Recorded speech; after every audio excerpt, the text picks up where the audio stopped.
Este fin de semana Puerto Rico en default o cesación de pagos tras no pagar una deuda en bonos de 50 millones de dólares. Esa deuda es pequeña al lado de la deuda que tiene en este momento la isla, que se estima en 70.000 millones de dólares y que el mismo gobernador ha dicho son impagables.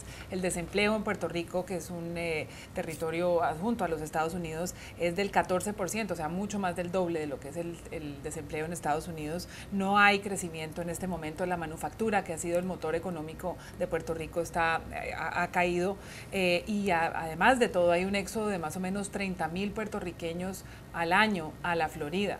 Se han convertido incluso, y lo hemos comentado aquí, en una fuerza política formidable en ese estado.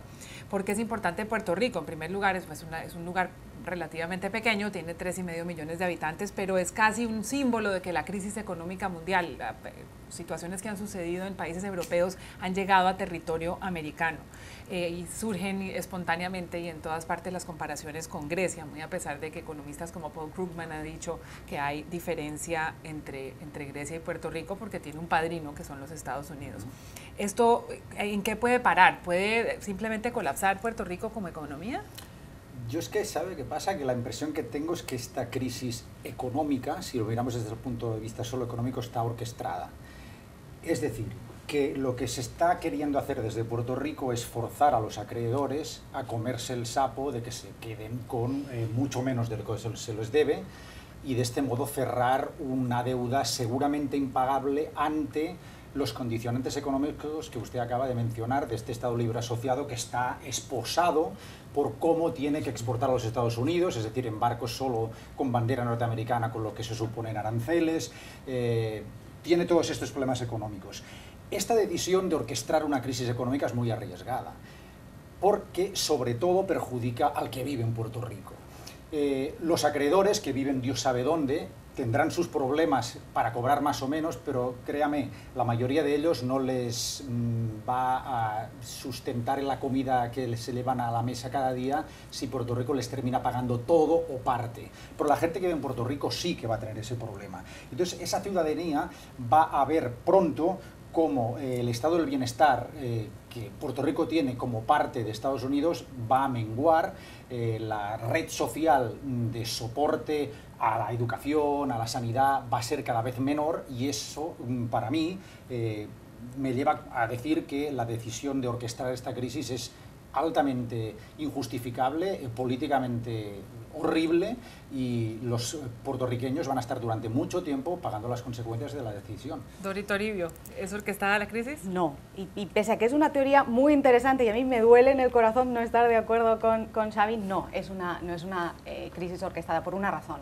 Quien más paga ahora mismo el tema del impago en Puerto Rico son los puertorriqueños. ¿Por qué? Porque hay una parte muy importante del impago, hay una parte muy importante de la deuda que está en sus manos a través de la Corporación para Finanzas Públicas. Y esa es justo la parte de la deuda, de esos 70.000 millones de dólares que debe en total el gobierno de Puerto Rico. Esa es una de la parte que no va a pagar. En agosto tiene previsto un primer pago de alrededor de 400 millones. Se va a pagar efectivamente a la mayoría de acreedores internacionales y a la mayoría de acreedores de Wall Street, pero no a la deuda que está en manos de los puertorriqueños. ¿Por qué? Porque el gobierno sabe que los puertorriqueños no van a demandar o no tienen tantas herramientas como puede tener una gran corporación internacional para demandarles. Entonces, me extrañaría, pese a que es una teoría muy interesante y que además tiene un sentido, y es que Puerto Rico quiere forzar cambiar su estatus de Estado libre asociado y poder acogerse al capítulo 9 de la bancarrota, que no puede y que además es muy difícil que lo haga, porque esto el gobierno sencillamente, el Congreso no lo va a cambiar, pero no creo que sea una crisis orquestada porque quien más está pagando es los puertorriqueños. Dicho esto, la situación de Puerto Rico es desastrosa porque además del impago tenemos un paro de un 12%, que es casi el triple de lo que tiene de media Estados Unidos ahora, que está en torno al 5,3%. Tiene un éxodo masivo comparable al de los años 50, que no había comparación hasta entonces.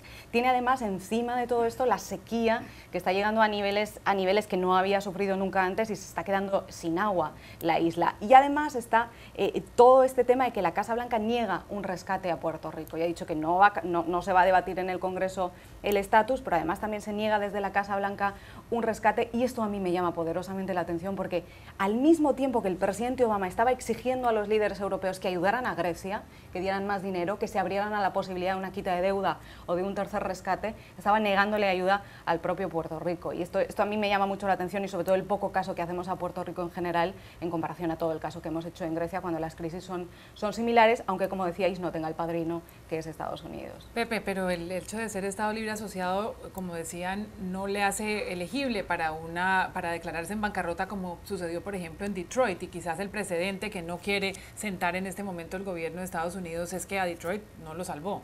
Y salió Detroit adelante solo, es decir, que porque un Estado que tiene los derechos no recibe un salvamento y Puerto Rico sí. Mis amigos proindependentistas dirían la figura del llamado Estado Libre Asociado, una bonita forma de decir que seguimos siendo colonia. Y creo que justamente es una cuestión donde está atrapado entre dos polos opuestos. No puede acogerse a una ley de bancarrota por parte dentro del sistema estadounidense, pero tampoco puede acudir al FMI. Está en la peor de las situaciones, y hay que decir que, sin embargo, hay políticamente fuerzas dentro del Partido Demócrata, de todas las organizaciones latinas y sobre todo puertorriqueñas en lugares como Nueva York, que están presionando para que al menos dentro del Congreso pueda haber algún tipo de ley de bancarrota. Habrá que ver qué sale del Congreso. Es por eso que es orquestada, porque no se puede pagar el sustento social de esa sociedad con el dinero que genera y con la deuda que tiene. Ese es el motivo, como contrarrespuesta, pero el argumento es realmente muy interesante.